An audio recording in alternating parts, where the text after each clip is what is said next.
네, 요즘 이 동방에이지국이라고 불리던 우리나라가 서구 이 신자유주의의 그 물결 속에서 우리의 아름다운 미풍양속인 이 경로효친 사상이 굉장히 퇴색하고 있어요. 이 경로효친은 어른을 공경하고 부모님께 효도하는 이런 것인데, 이것은 가정과 사회의 기초가 되는 사상이요, 이것이 규범입니다. 이것이 약해지거나 흔들리면은 가정이 무너지고 점점 사회가 이제 악해지는 건데, 지금 이제 우리 사회가 지금 이 경로효친 사상이 이게 이제 약해지면서 이런 많은 문제들이 지금 드러나고 있어요. 하나님께서 우리 인간에게 10가지 계명, 10계명을 주셨는데, 그 10가지 계명을 주실 때 2개의 돌판에다 기록을 해가지고 주셨어요. 근데 하나는 1계명부터 4계명까지, 또 하나의 돌판에는 5계명부터 10계명까지 기록해 주셨는데, 1계명부터 4계명까지는 인간이 하나님께, 나를 지으신 창조주 하나님께 어떻게 해야 될지에 대한 천륜의 법도를 기록해 놓았고, 5계명부터 10계명까지는 인간이 인간에게 해야 될 인륜의 법도에 대해서 기록을 해 놓았습니다. 그런데 여러분, 인간이 인간에게 해야 될 첫 번째, 가장 인륜의 법도 가운데 으뜸이 되고 첫 번째가 되는 계명이 뭐냐면은 네 부모를 공경하라 하는 그런 명령이었습니다.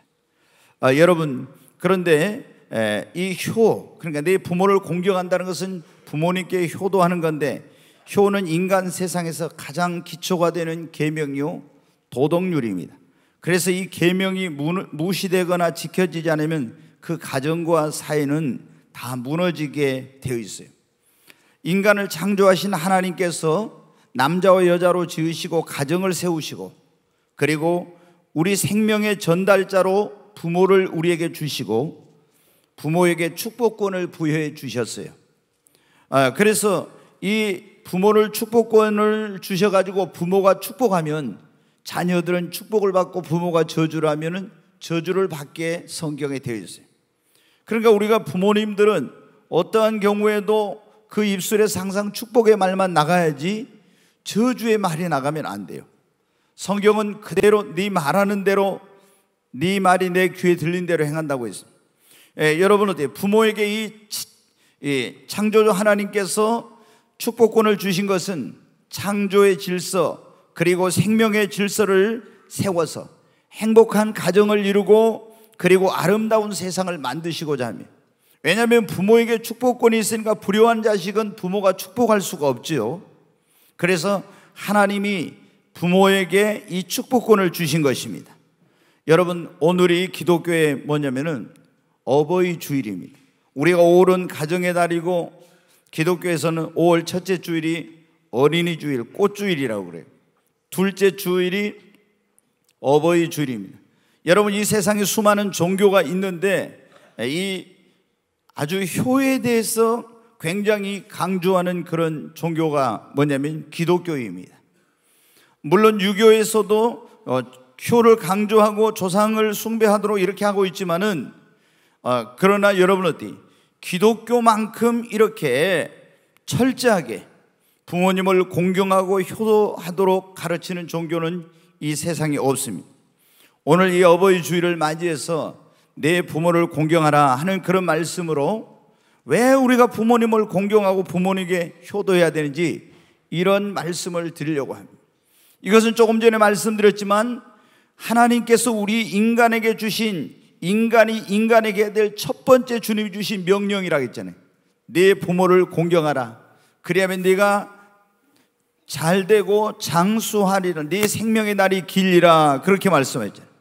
여러분, 그러므로 이것은 내가 하고 싶다고 하고 하기 싫다고 하는 것이 아니라, 창조주 하나님께서 우리에게 주신, 인간이 된 사람들에게 첫 번째 주신 그게 가장 중요한 명령이 바로 나를 낳아주시고 길러주신 부모님을 공경하고 효도하라는 것입니다.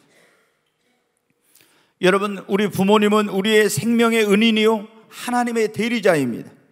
우리는 하늘에서 그냥 떨어진 것이 아니라 하나님께서, 생명의 근원 되신 하나님께서 부모를 통해서 우리에게 생명을 주신 것입니다. 그러므로 부모는 우리의 생명의 수여자요 하나님의 대리자입니다. 여러분, 자식이 없는 부모는 있어도 부모 없는 자식은 이 세상에 존재하지 않습니다. 여러분이 어디로 왔습니까? 부모님을 통해서 여러분 우리가 이 세상에 오게 된 것입니다. 그러므로 마땅한 우리 자녀된 자의 그런 마땅한 도리는 첫 번째, 부모님을 공경하고 부모님에게 효도해야 합니다. 얼마나 우리는 부모님께 많은 은덕을 입었는지 모릅니다. 자식의 첫 번째 도리는 부모님을 공경하고 부모에게 효도하는 건데, 이 자녀의 본분 도리를 다하지 않는 그런 불효자식들이 이 세상에 지금 너무나 많습니다. 여러분, 우리는 부모님께 얼마나 많은 은혜를 입었는지 몰라요. 나를 임신하는 순간부터 어머니는 입덧을 하면서, 그리고 얼마나 산고에 이르기까지 많은 고통을 낳을 때 겪었는지 모릅니다.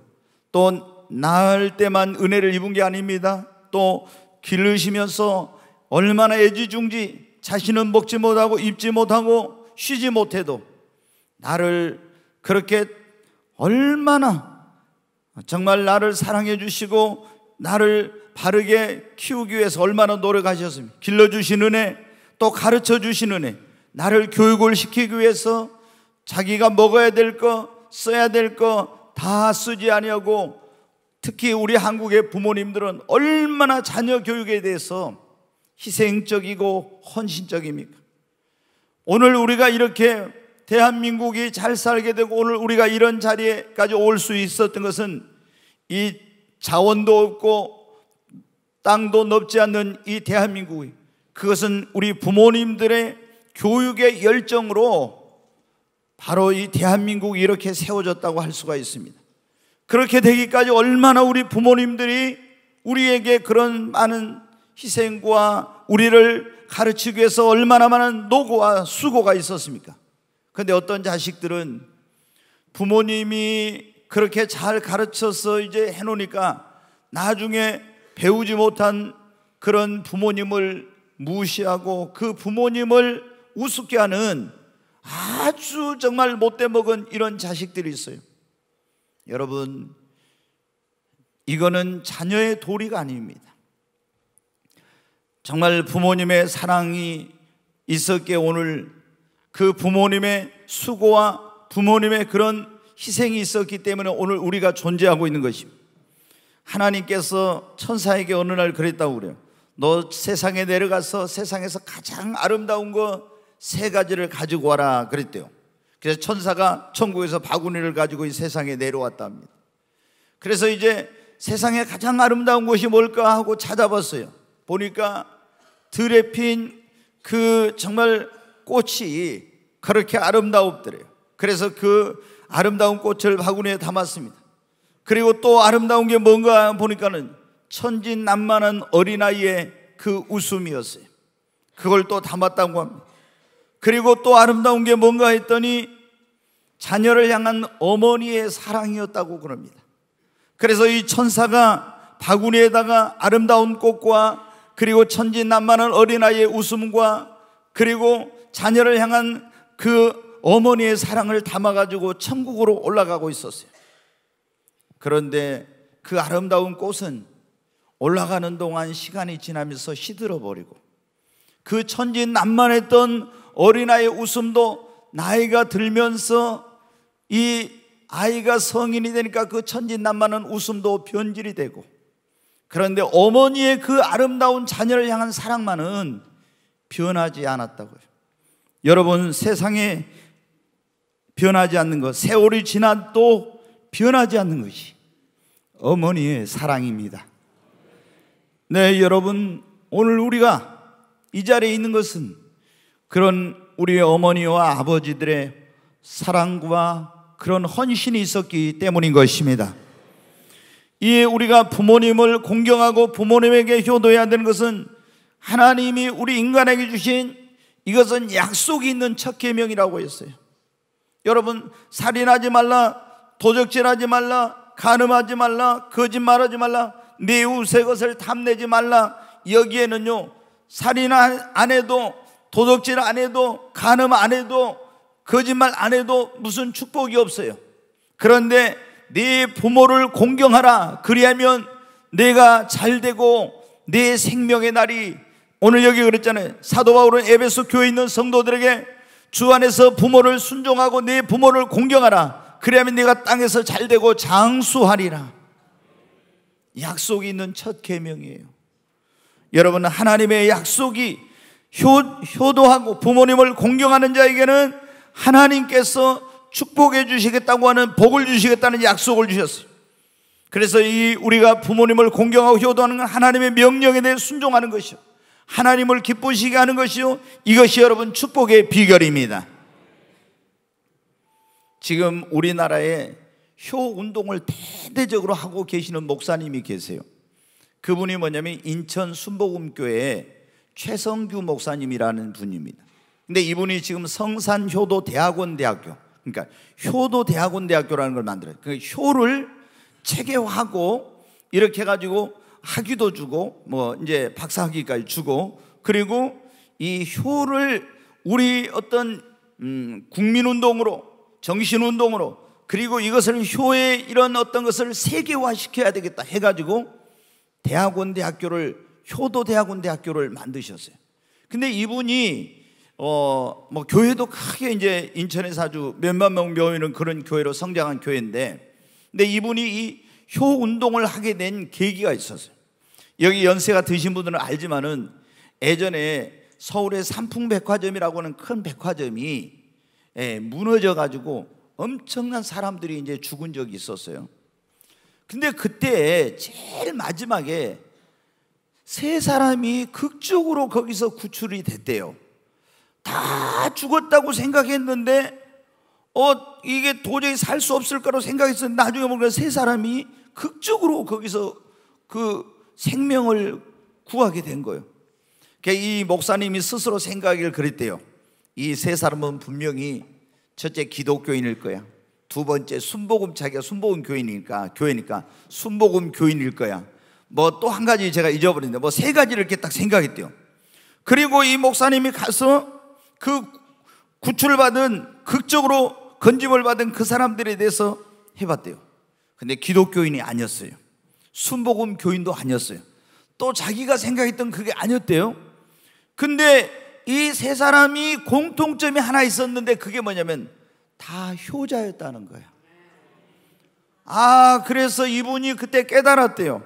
하나님께서 인간에게 주신 첫 번째 인륜의 법도, 계명이 네 부모를 공경하라. 그러면 내가 땅에서 잘되고 장수하려, 내 생명이 길리라 했는데, 하나님은 기독교인 비기독교인을 떠나서 효자는 하나님께서 축복해 주시고, 하나님은 그 생명을 위험에서 건져주시고 이렇게 복을 주시구나.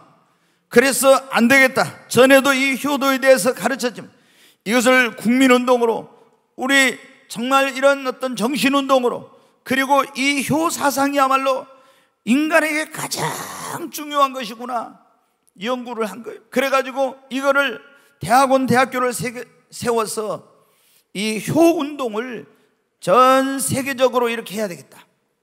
여러분, 부모님을 공경하고 효도하는 것, 하나님이 기뻐하시는 일로 우리에게 주신 첫 번째 여러분 계명입니다. 부모님을 공경하고 효도하는 사람은 어떤 복을 받, 오늘 그랬잖아요. 이것은 약속 있는 첫 계명이라고 했는데 어떤 복을 받아요? 잘 된다고 그랬죠. 네가 땅에서 잘 되고 장수하려.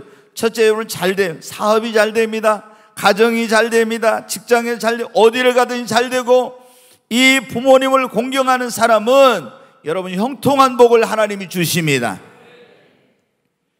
한 젊은이가 선장이 돼가지고 세계를 정복하고, 그때 막 이렇게 이제 신대륙을 발견하고 그럴 때 얼마 안 됐을 때였는데, 이 사람이 그런 꿈을 가지고 배를 타고 이제 세계를 정복해야 돼, 이런 꿈을 가졌대요. 그리고 다 그런 준비를 하고 어머니에게 왔어요. 어머니, 제가 이제 배를 타러 가려고 합니다. 그러면서 이제 작별 인사를 하러 왔어요. 근데 어머니가 하염없이 눈물을 흘리시는 거예요. 이제 가면 이 언제 돌아올지 모르는 그 자식에 대한 그런 애틋한 사랑과 안타까움 때문에 그래서 이 아들이 내가 어머니를 이렇게 슬프게 하고 해서는 안 되겠구나 하고 자기가 그렇게 오랫동안 준비했던 그런 것을 다 내려놓고 내가 어머니를 기쁘시게 해야 되겠다, 부모님의 마음을 아프게 하는 일을 하지 않아야 되겠다 하고 이제 그런 계획을 내려놓았어요. 어머니는 그 자식을 보고 날마다 하나님 앞에 간절히 눈물로 기도했습니다. 여러분, 이 청년이 누구냐면 미국의 초대 대통령인 조지 워싱턴입니다. 그가 어머니의 말을 안 듣고 배를 타러 갔으면 그냥 선장으로 끝났을 거예요. 그런데 어머니의 마음을 아프게 하지 않고 어머니를 공경하고 어머니에게 효도하려고 자기의 꿈을 접고 그렇게 새로운 길을 가려고 했을 때 하나님께서 이 조지 워싱턴을 축복하여 미 합중국의 초대 대통령이 되는 이런 복을 주신 것입니다. 여러분, 성경에도 보면은 룻이라고 하는 효부가 나오죠. 이제 믿지 않는 여인이었는데 믿는 집으로 시집을 났습니다. 그리고 시어머니를 통해서 하나님을 믿게 되었어요. 근데 어찌된 일인지 그 집에 큰 불행한 일이 생겼어요. 시아버지가 돌아가실 나이가 아닌데도 시동생이 죽고 남편도 죽었어요. 집안에 과부만 셋이 남았는데 이제 시어머니가 너무 타향해서 외로워서 못 살겠다고 고국으로 돌아가겠다고, 유대 땅으로. 그러면서 너희도 너희 친정으로 가라고 하는데 동서인 오르바는 갔습니다. 그런데 룻은 뭐라고 하냐면 이 연로하신 시어머니를 그냥 홀로 보낼 수 없어서 어머니 가시는 곳에 나도 가고 어머니 죽는 곳에 나도 죽겠습니다. 어머니 하나님을 나의 하나님으로 섬기며 내가 어머니를 공경하겠습니다. 그래가지고 유대 땅으로 옵니다. 여러분, 이스라엘은 굉장한 이방인, 다른 나라 사람을 이방인이라는데 어마어마한 그런 민족적 차별을 합니다. 그냥 오직 진짜 사람은 유대인, 다른 나라 사람들은 다른 짐승과 같이 이렇게 여기던 때였어요. 그런데 그런 모든 이 편견과 차별과 냉대와 이런 것을 다 각오하고 여러분 어때요? 그 연로하신 시어머니를 섬기기 위해서 그 고국을 떠나서 유대 땅으로 왔습니다. 그런데 우리가 성경에 보면 어떻게 했습니까? 낯설고 물서러운 곳에 가서 아무것도 먹을 것이 없어요. 그래서 그때 수확철인데 이삭을 주우러 나갔다가 거기서 보아스라고 하는 그런 사람을 만나서 나중에 가정을 이루게 됐는데 이 행복한 가정을 이루게 됐죠. 그리고 다윗의 증조모가 되고 그리스도의 족보에 끼어서 그리스도의 예수님의 조상이 되는 이런 놀라운 축복을 받았습니다. 영적인 축복, 그리고 가문의 축복, 그리고 물질의 축복, 이런 모든, 그러니까 영혼이 잘되고 범사잘로 강건한 복을 받았어요. 여러분, 부모님을 공경하고 효도하는 사람은 복을 받습니다. 잘되는 복을, 두 번째는 장수의 복을 받아요. 오늘 여기 말씀에도 그랬잖아요. 네 아버지와 어머니를 공경하라, 이것이 약속 있는 첫 계명이니 이로써 네가 잘되고 땅에서 장수하리라 그랬잖아요. 여러분, 장수하려면 어떻게 해야 됩니까? 병이 안 걸려야 됩니다. 사고나 재난이나 이런 것으로 죽질 않아야 돼요.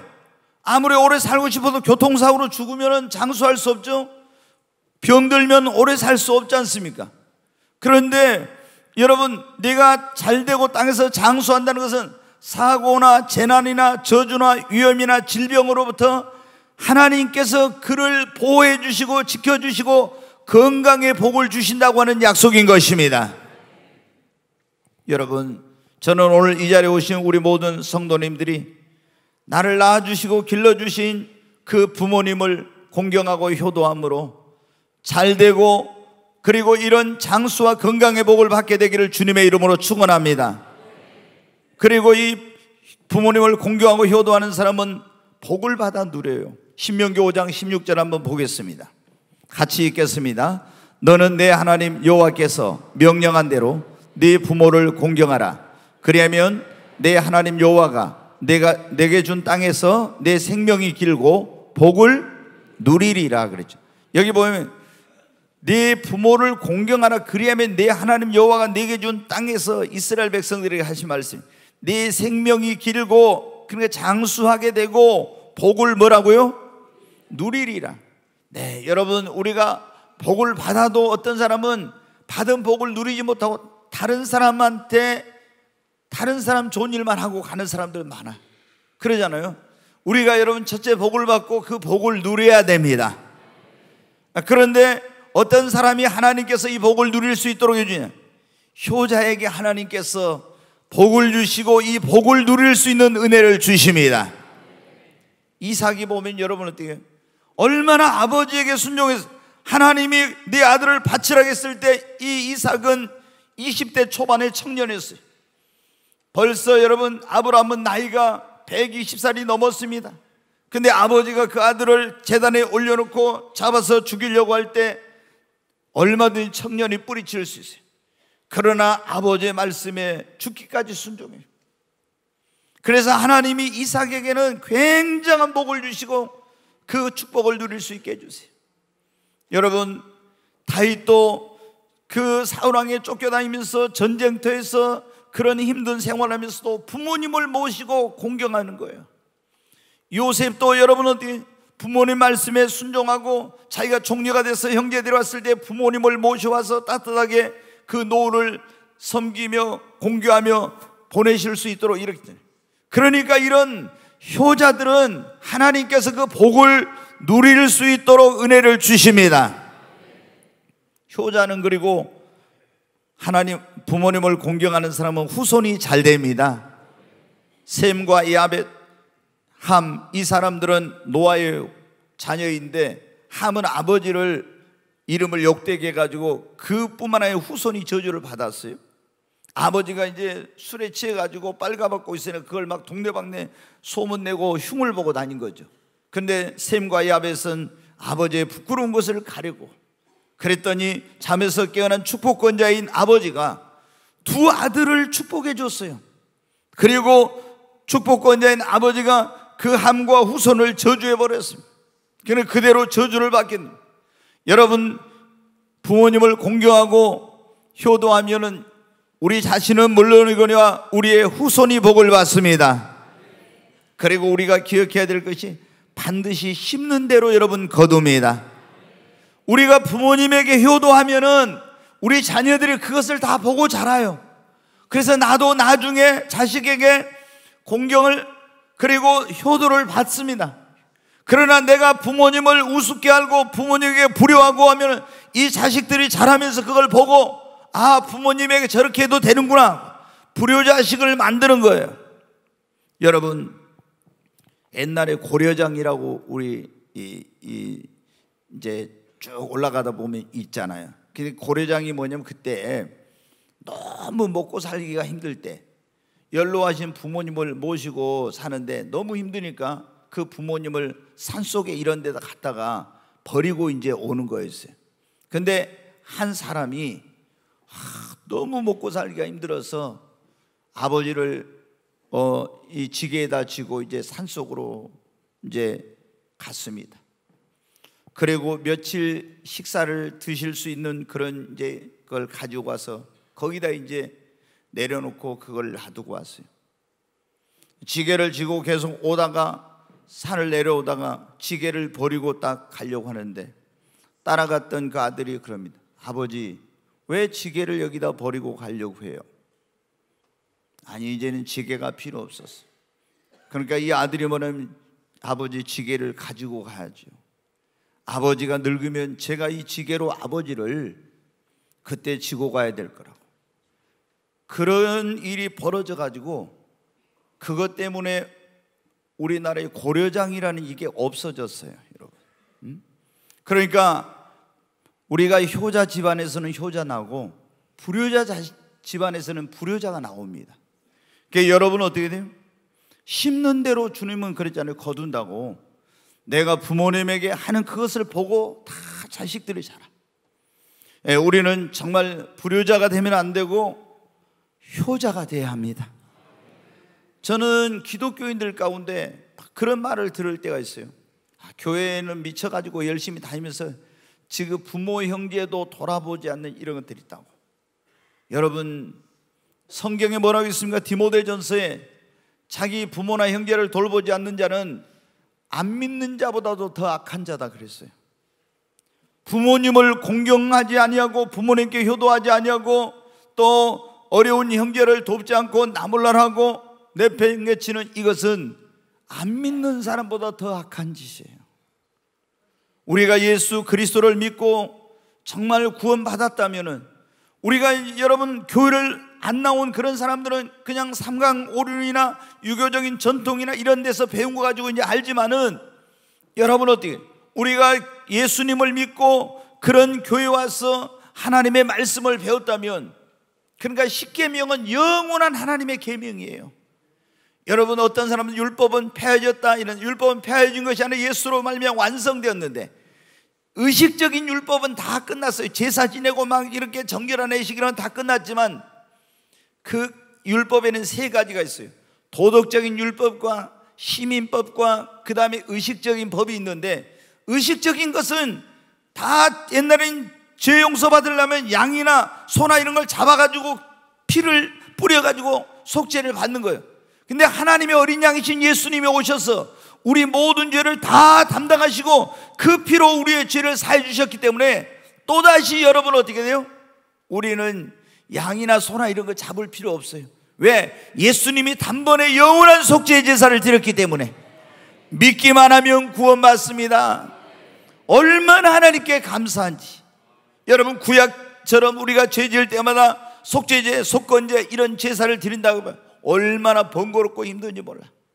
근데 하나님의 어린 양 되신 예수로 말미암아 죄사함을 받아서 얼마나 감사한지. 아멘. 근데 이 십계명은 도덕법이야. 도덕법이니까 하나님이 뭐라고 했습니까? 나의 외에 다른 신을 섬기지 말라, 우상 숭배하지 말라, 내 이름을 욕되게 하지 말라, 안식을 거룩하게 구별하여 지키라, 내 부모를 공경하라, 살인하지 말라, 그리고 간음하지 말라, 도적질하지 말라, 거짓말하지 말라, 내 이웃의 것을 탐내지 말라. 이 10가지 계명은 여러분 어때? 지금 지켜야 됩니까? 안 지켜야 됩니까? 지켜야 되니까. 이 도덕법은 지금도 지켜야 돼. 그런데 인간이 해야 될 가장 첫 번째 인륜의 법도가 뭐라고요? 나를 낳아주시고 길러주신 부모님을 여러분 공경하고 효도하는 것입니다. 불효자식은 성경에 보면 어떻게 했냐? 성경에 효자는 이런 복을 받는데 불효자식은 어떻게 했냐? 다 나와 있는데 이제 몇 가지만 제가 말씀해요. 잠언 30장 17절 한번 보겠습니다. 같이 한번 읽습니다. 아비를 조롱하며 어미 순종하기를 싫어하는 자의 눈은 골짜기에 까마귀에게 쪼이고 독수리 새끼에게 먹히리라. 여기 보면 아비를 조롱하고, 아버지를 조롱한다, 이게 비웃고 말이에요. 어미에게 순종하기를, 어머니의 말씀을 안 들어, 이런 사람의 눈은 골짜기에 뭐에게 쪼여요? 까마귀. 불효자식들은 골짜기 가서 조심해요. 까마귀가 와서 언제 눈을 까마귀가 쪼을지 모르니까. 그 다음에 독수리 뭐라고요? 새끼에게 먹히리라. 그럼 뭐 독수리 새끼가 와서 먹는다는 건 뭐겠어요? 내가 어디서 사고나 이런 것으로 죽임을 당하게 된다는 거예요. 그럼 옛날에 독수리는 어때요? 사람 죽으면 그걸 시체를 갖다 뜯어 먹잖아요. 그러니까 불효자식은 눈이 멀게 되고, 그리고 눈이 여러분 인생에 우리가 그러잖아요. 뭐 청각장애, 시각장애 여러 가지 우리 이제 장애가 있죠. 그런데 가장 힘든 게 그러더라고요. 이 시각장애가 굉장히 힘들다고 그래요. 제일 안 들려도 볼 수 있으니까 만데, 근데 어디로 어떻게 가야 될지 이런 걸 잘 볼 수 없으니까 제일 힘들다고 하는데, 여기 보면 뭐예요? 불효자식은 눈은 골짜기에 까마귀에 쪼인다고. 그러니까 그 앞을 보지 못하게 되고 얼마나 불행하게 될지 그 인생이 그걸 말해요. 독수리 새끼에게 먹히겠네. 불행한 그런 삶을 살겠는. 그래서 여러분 조금 전에 말했어, 함은, 불효자식이었던 함은 저주를 받아서 그뿐만 아니라 후손까지도 저주를 받아. 그 다음에 우리가 성경에 보면 루벤이라고 야곱의 12아들 가운데 장남이에요. 그러면 그때는 장남으로 태어난 것이 어마어마한 축복이에요. 뭐를 하냐? 장자권이라고는 그걸 가져요. 그러면 장자권은 아브라함과 이삭과 그 다음에 야곱과 또 뭐예요? 원래 이거 보십시오. 아브라함에게서 이삭으로 갔는데 이스마엘이 있어서 장자권이 누구예요? 이삭에로 간 거예요. 그 다음에 이삭에게서 두 아들이 있어 에서와 야곱이 있었는데 장자권을 누가 샀어요? 야곱이 사가지고 장자가 된 거예요. 그 다음에 야곱에게는 12아들이 있었는데 첫 번째가 루벤이요. 근데 이 장자권을 누가 갖게? 유다가, 네 번째인 유다가 갖게 돼요. 왜 이 루벤은 그 능력이 탁월하고 아주 이런 사람인데도 그러게 됐냐?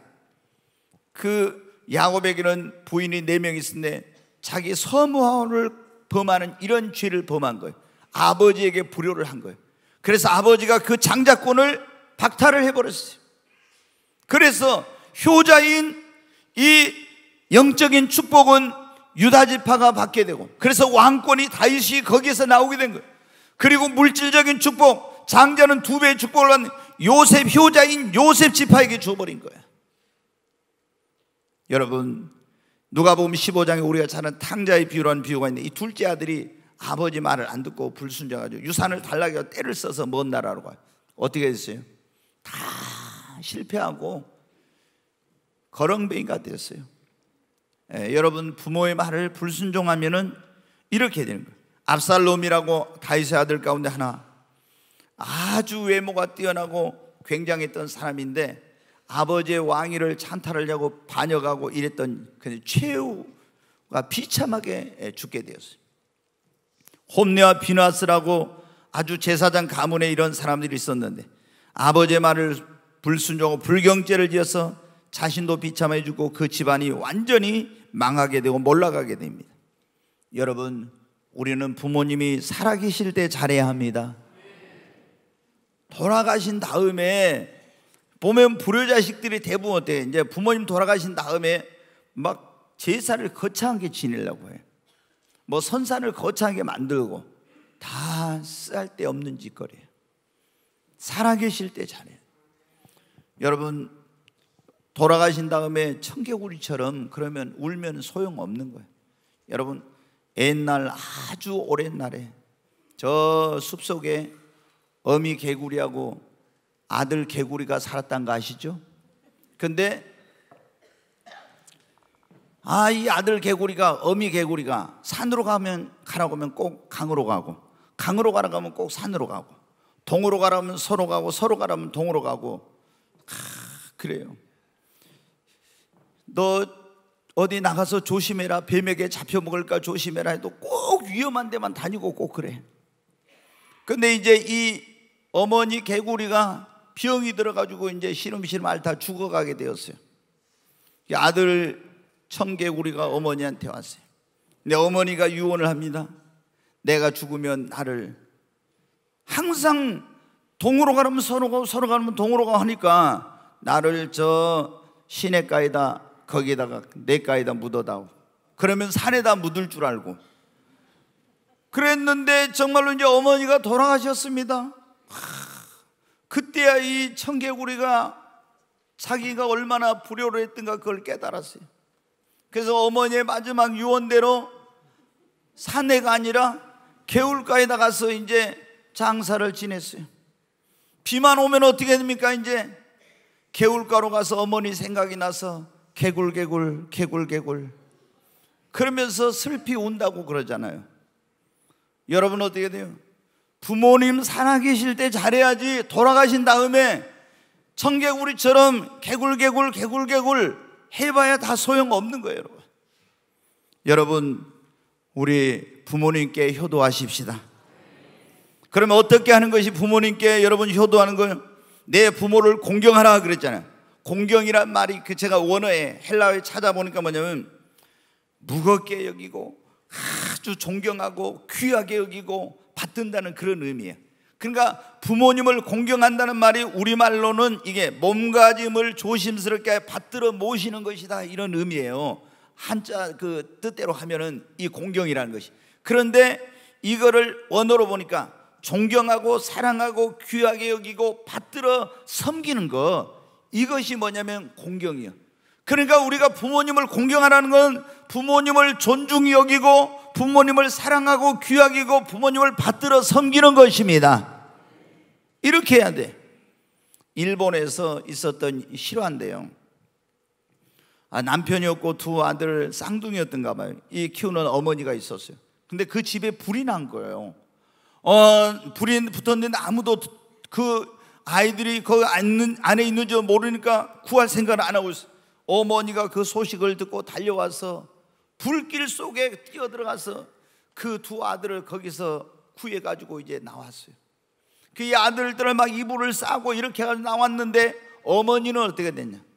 다 엄청난 이제 몸에, 얼굴에, 온몸에 화상을 입게 된 거예요. 근데 이 어머니가 이 두 자식을 정말로 많은 고생을 하면서 공부를 시켜가지고 하나들은 동경대학을 가고 하나들은 와세다 대학을 가게 되었어요. 둘이 다 공부를 잘했어요. 그래가지고 이제 졸업을 하게 됐는데, 졸업이 뭐 이렇게 며칠 차이로 이제 졸업을 같은 날 한 거죠. 먼저 이제 그 형이 졸업한 그곳에 갔습니다. 갔는데 이 형은 자기 어머니가 오는 걸 보고 어떻게 돼요? 그 화상으로 얼굴을 다 이렇게 흉터 자국이고 그 누추한 옷을 입은 어머니가 부끄러운 거예요. 그래서 그 아들을 찾아왔는데 어머니가 그 아들을 아들이 그 어머니를 외면한 거예요. 어머니가 얼마나 크나큰 상처를 입었겠어요. 그런데 이제 며칠 있다가 작은 아들이 대학을 졸업하게 되었어요. 이제 그 아들도 공부를 잘해가지고 졸업식 답사를 하게 됐었는데, 이제 그 학교 대학에 거기까지 갔다가 용기가 나지 않는 거예요. 내 이 누추하고 초라한 모습, 이 흉측한 모습을 보이면 또 아들에게 어떻게 할까? 그 큰아들이 그러네요. 그래서 나오려고 하는데 그 둘째 아들이 그 어머니를 발견한 거예요. 그리고 어머니가 뿌리치는데도 억지로 막 그 어머니를 붙들고 졸업식장에 이제 들어갔어요. 그리고 거기서 이분이 내 어머니라고. 그래, 여러분 어떻게 돼요? 그 사실이 알려지게 됐어요. 이제 그 큰아들의 사실은. 그런데 큰아들도 이미 취직이 되어 있었는데 그 큰아들은 취업이 취소됐어요. 그리고 이제 그 둘째 아들은 큰 회사에 그런 어떤 이제 사장님이 그 둘째 아들을 특별히 이렇게 스카우트해 가지고 자기 이제 사위를 삼았다고 하는 그런 이제 실화적인 이야기가 있어요. 여러분, 우리는 어떻습니까? 우리 부모님 배우지 못한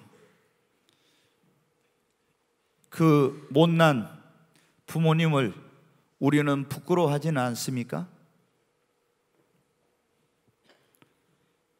그 어머니, 그 아버지가 나를 위해서 먹고 싶은 것도 못 먹고, 여러분 어때요?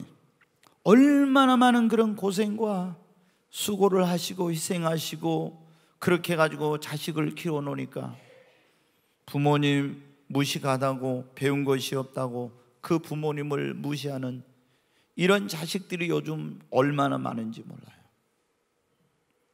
여러분, 우리는 부모님을 공경해야 합니다. 부모님이 없이 우리가 어디서 태어났습니까? 성경에 그렇게 말씀해요. 눈에 보이는 부모님을 공경하지 않는 사람이 하나님을 공경한다는 것은 새빨간 거짓말이라고. 여러분, 눈에 보이는 하나님을 공경하지 않는 사람이 어떻게 눈에 보이지 않는 하나님을 어떻게 공경합니까? 그것은 거짓말이라고. 여러분, 우리가 먼저 효도라는 것은 부모님을 공경하는 것입니다. 정말 존경하고 사랑하고 귀하게 여기고 받들어 섬기는 거예요. 우리는 예전에 어렸을 때는 여러분 어땠습니까? 지금 아이들은 그런 게 없잖아요. 그러니까 그거를 여러분 뜯어 고쳐야 돼. 지금 보면은 아이를 하나나 둘이나 낳으니까 부모보다 이 자식을 더 귀하게, 자식이 우상이 돼가지고 이런 경우가 얼마나 많습니까? 우리는 부모님의 그림자도 안 밟고 지나다니고 이런 세대 속에서 자랐는데, 우리 특별히 여기 젊은 엄마들 계시는데 엄마들 가운데 정말 이상한 사람들이 있어요. 어떤 사람들이냐? 뭐 어디서 맛있는 거 생기잖아요. 그러면 야, 너희 아빠 오기 전에 우리끼리 먹자. 이거 그냥 가서 네 아빠 오기 전에 우리끼리 먹자고. 누구 어떤 목사님 말대로 입을 딱 찢어야 돼요 진짜.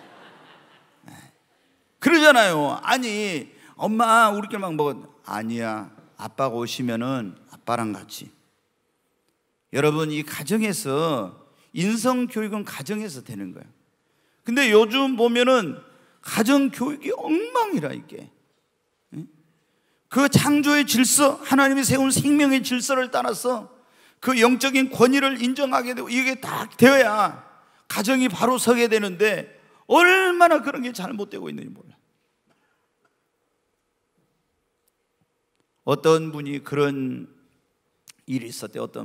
어떤 아버지가 이제, 그러니까 아들이 아버지를 모시고 살았어요. 근데 이 아버님이 이제 은퇴하고 연세가 많으셔가지고 노령연금 이제 나온 거 가지고 이제 이렇게 용돈 쓰시고 이제 이렇게 좀 이제 어떻게 지내시는데, 이 어르신의 그 친구가 이제 외국으로 이민을 갔었는가 봐요. 근데 이분이 이제 오래 이제 수십 년 만에 고향에 오시게 된 거죠. 그래가지고 친구한테 연락이 와서 친구를 만나러 가고 싶은데 이제 다 자식들한테 돈을 나눠줘 버리고 돈이 없는 거예요. 그래서 아들한테 출근하려는데, 아범아 나 돈 얼마만 좀 주면 안 되겠니? 그러니까 아들이 뭐라고 하냐, 아버지, 이제 자기 아들 말하면 손주죠. 아들 말하면서 내년에 학교도 들어가요, 돈도 많이 들고 하는데 하면서 딱 나가는 거예요.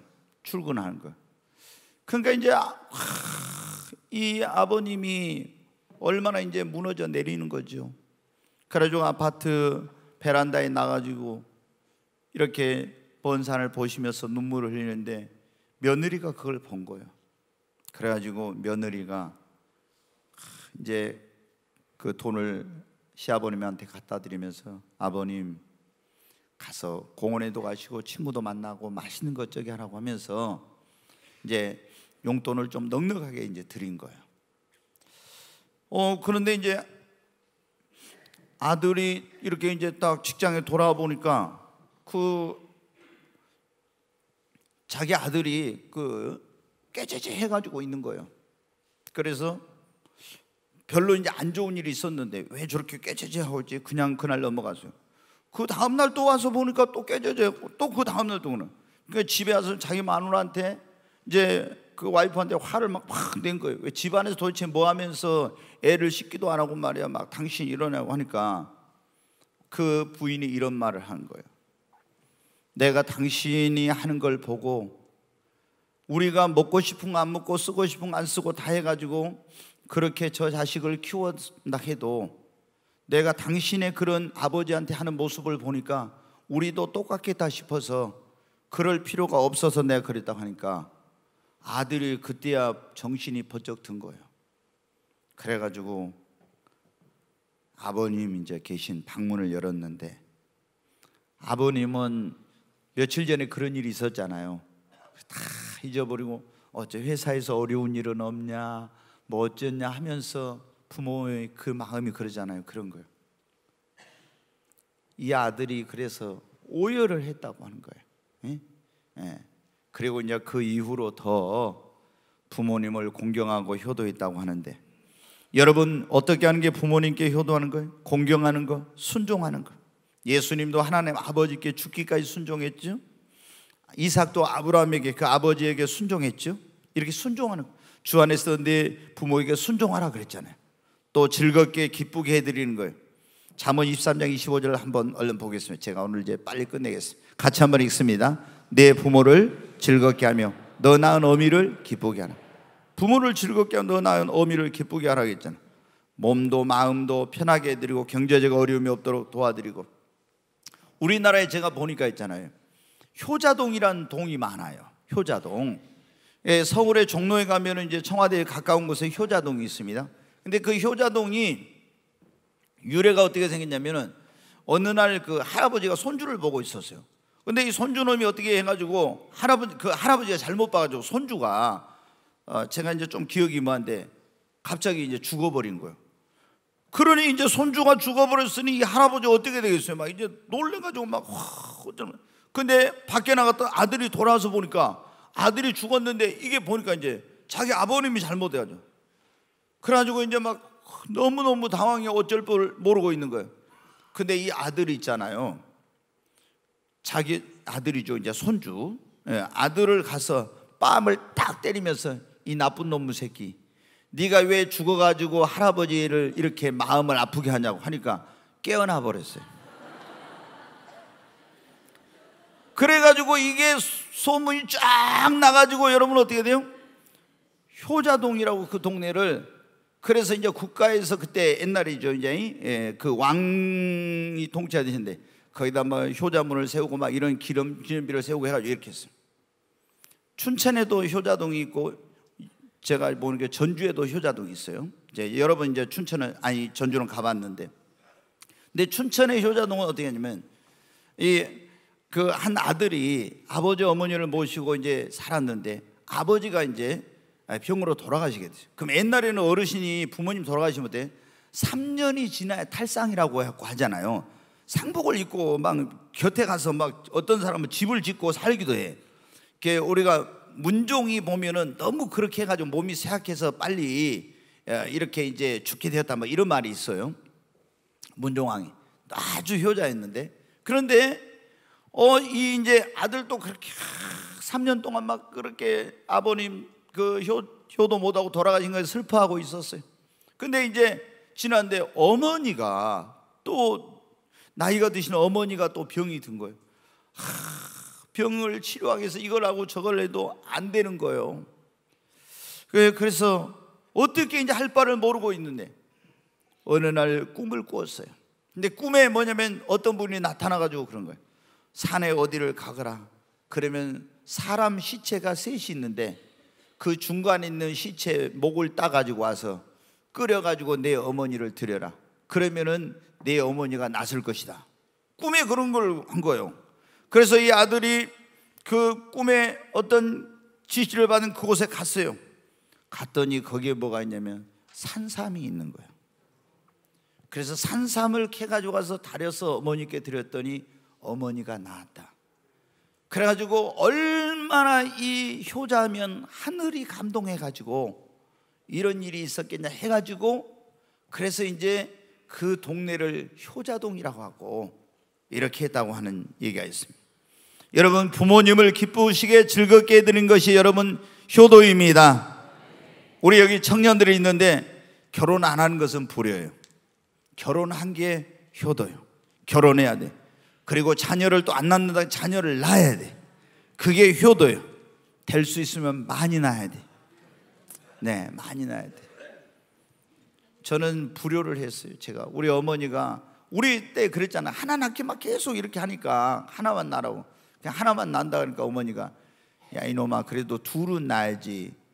근데 제가 어머니의 말을 안 듣고 하나만 낳아가지고 곧 몇 년 안 돼가지고 제가 후회했어요. 네, 후회했어. 그래가지고 지금까지도 제가 그 후회하고 어머니 말씀 불순종한 것 때문에 이게 정말 내가 잘못된 그런 걸 했구나. 예, 우리 여기 젊은이들은 꼭 결혼하고 자녀를 낳되 많이 낳으세요. 꿈의 교회는 앞으로 여기 비전 센터를 지어가지고 자녀를 많이 낳은 사람들을 어떻게든 하여튼 교육비 적게 들고 잘 가르칠 수 있도록 이런 시스템을 만들어서 인재 교육을 하려고 하고 있습니다. 그리고 우리가 부모님께 효도하는 내가 잘 되는 겁니다. 아멘.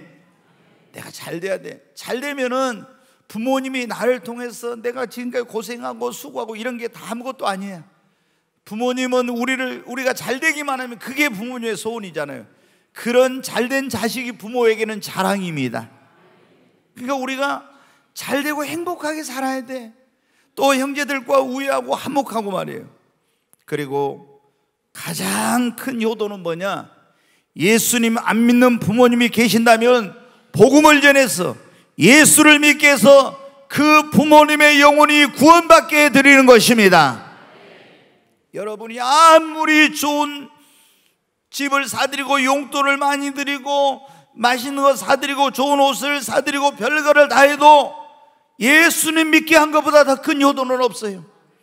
내 어머니 아버지가 구원받지 못하면 죽으면 천국이 아니라 지옥에 가서 거기서 영원토록 고통을 당하는데, 여러분, 예수님 믿으면 지금 여기서는 고생하셨어도 영원한 하나님의 나라인 천국에서 영생 복락을 누립니다. 여러분, 어떻게 했는지. 근데 불효자들은 절대 부모님을 구원할 수가 없어요. 여러분이 진짜 부모님 영혼을 구원하려면은 오늘부터 내가 불효했어도 철저히 회개하고 부모님을 정말 효도해야 돼. 그래야 우리 아들이 교회 가더니 예수 믿더니 변화됐구나, 우리 딸이, 우리 며느리가 그래가지고 그 효성에 감동해가지고, 연세가 드신 분들은 다 자식이 하자는 대로 해요. 근데 불효자식이 하자고 하면 안 해요. 여러분, 아무리 유교 불교 이랬다 해도요, 자식들이 효도하고 예수님 믿자고 하면 다 믿어. 여러분, 내 아버지 어머니 영혼 구원한 것보다 더 큰 거 없어요. 저도 예수 믿고 구원받고 나서 아버지 어머니 영혼 구원을 생각하면, 기도만 하면 눈물이 앞을 가려가지고 기도를 못하겠더라고. 내가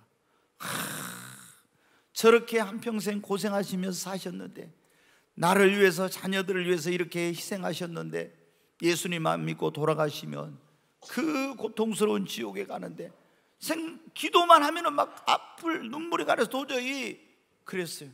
계속 눈물로 기도했는데 하나님이 구원해 주시더라. 여러분, 예수 믿고 구원받게 해드리는 것보다 더 큰 효도가 없어요. 여러분, 효도는 절대 미루면 안 됩니다. 우리 부모님은 기다려주잖아요. 내가 지금은 좀 어렵지만 잘 되고 나서 부모님께 효도해. 그런 동안 우리 부모님 늙으시고 돌아가시고 말아. 내가 지금 있는 그 자리에서 최선을 다해야 됩니다. 돌아가시고 나면 후회만 남아요. 부모님이 돌아가신 분은 어떻게 해야 되겠습니까? 이제 돌아가셔버렸는데 어떻게 해요?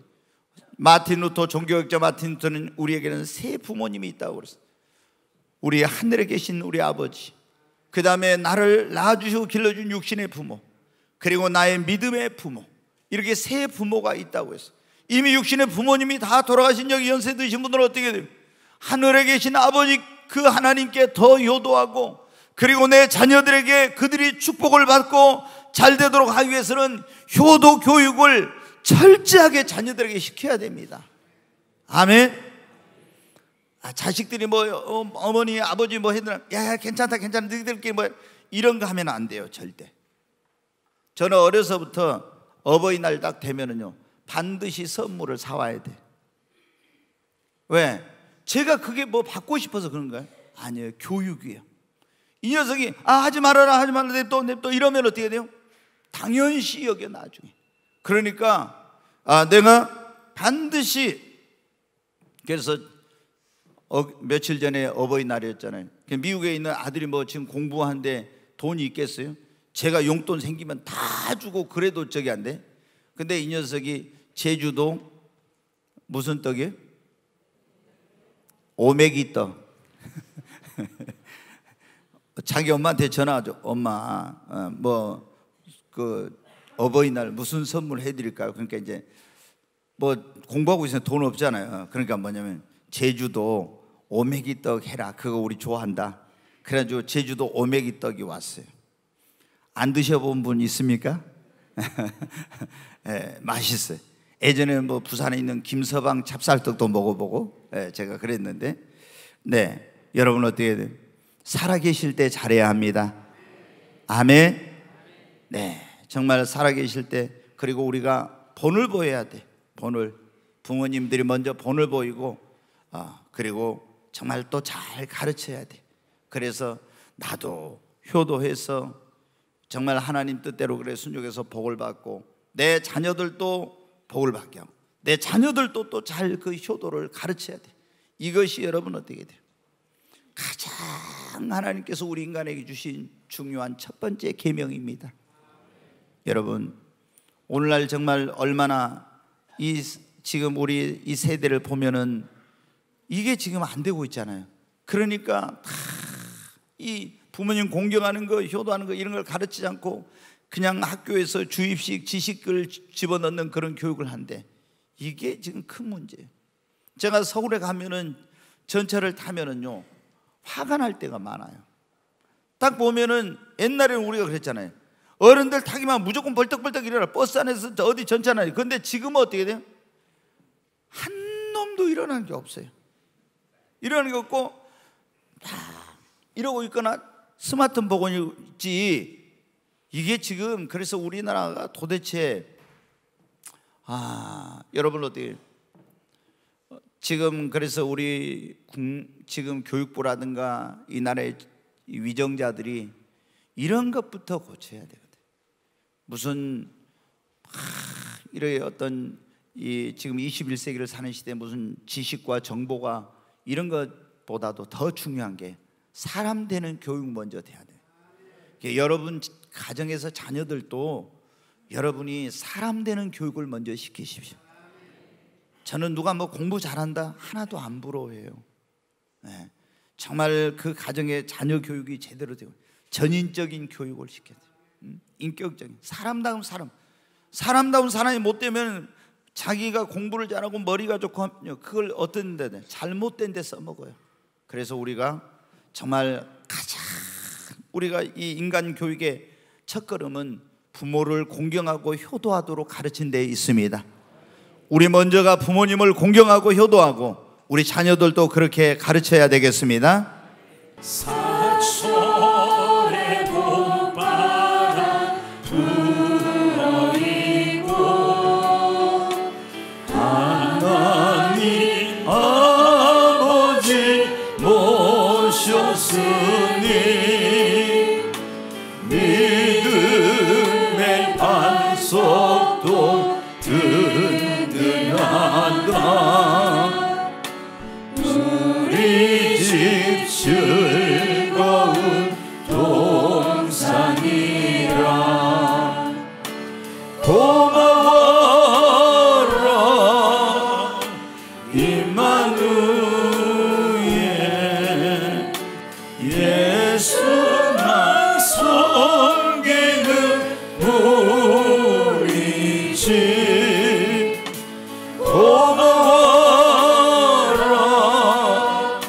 임마누엘. 복되고 즐거운 하루하루. 우리 기도하십시다. 하나님 회개합니다. 정말 생명의 은인이요 하나님의 대리자이며 축복권자인 나를 위해서 피와 땀과 눈물을 흘리시고 온갖 희생과 수고와 노고를 마다하지 않으신 낳으시고 길러주시고 가르쳐주시고 보살펴주시고 사랑해주신 부모님께 효도하지 못하고 불효하며 살았습니다. 하나님 용서하여 주시옵소서. 부모님을 존경하지 못하고 부모님을 정말 공경하지 못하며 살아왔습니다. 하나님 불효자식입니다. 용서하여 주시옵소서. 알지 못해서 깨닫지 못해서 이기적인 그런 욕심 때문에 하나님 이렇게 살아왔습니다. 하나님 회개합니다. 하나님 용서해 주시옵소서. 이제 오늘 말씀을 듣고 깨달았습니다. 바로 부모님을 공경하고 효도하는 것이 하나님께서 그토록 원하시는 것이요 인륜의 첫 번째 그것이 계명이요 하나님 주신 그런 법도라는 것을 알았습니다. 하나님 이제 온 마음을 다해서 부모님을 섬기며 사랑하며 존경하고 그리고 부모님을 받들겠습니다. 부모님의 마음을 편하게 하고 기쁘게 해드리고 그리고 또 경제적으로나 또 이런 부분에도 어려움이 없도록 부모님을 섬기겠습니다. 그리고 하나님 정말 아직도 구원받지 못한 지금 구원받지 못한 부모님 계신다면 우리 눈물로 기도합시다. 아버지 지금도 구원받지 못하고 있는 나의 아버지 나의 어머니를 구원해 주세요. 하나님 불쌍히 여겨주시고 하나님 알지 못해서 그러하오니 하나님이여 긍휼히 여겨 주시옵소서. 아버지 우리 아버지를 구원해 달라고 하나님 아버지 우리 어머니를 구원해 달라고 기도합니다. 하나님 내 힘으로 내 능력으로는 할 수 없사오나 아버지 하나님 하나님께서 도와주시옵소서. 그래서 우리 아버지도 우리 어머니도 구원받고 함께 천국에 갈 수 있도록 주님 도와주시옵소서. 내가 지금까지 기도하지 못하고 효도하지 못했어. 그리고 정말 그 아버지의 영혼을 사랑하는, 어머니의 영혼을 사랑하는 마음이 부족했어. 아직도 구원받지 못한 가운데 있습니다. 하나님 도와주시옵소서. 지옥만은 가서는 안 됩니다. 아버지 불쌍히 여겨주셔서 우리 아버지 어머니도 구원해 주시고 그 이름이 생명책에 기록되게 하여 주시옵소서. 하나님, 참으로 다시 한번 하나님께, 하나님의 말씀대로 부모님을 공경하지 못하고 불효했던 것들을 회개하고 돌이킵니다. 아버지, 이제 저희들이 정말 부모님을 공경하고 효도하며 살겠습니다. 돌아가신 부모님께 하지 못한 걸 이제 아버지 하나님께 하고, 연로하신 어른을 부모님처럼 공경하며 그리고 섬기며 살겠습니다. 하나님, 정말 우리 교회 다 효자들이 되게 하시고 효부가 되게 하시고, 정말 이 나라가 다시 이 경로 효친의 이런 정신과 사상이 다시 회복되어서 정말 이 나라가 아름다운 그런 나라가 되게 하시고, 그리고 행복한 가정으로 세워지는 역사가 있게 하여 주시옵소서. 귀하신 예수님 이름으로 기도하옵나이다. 아멘.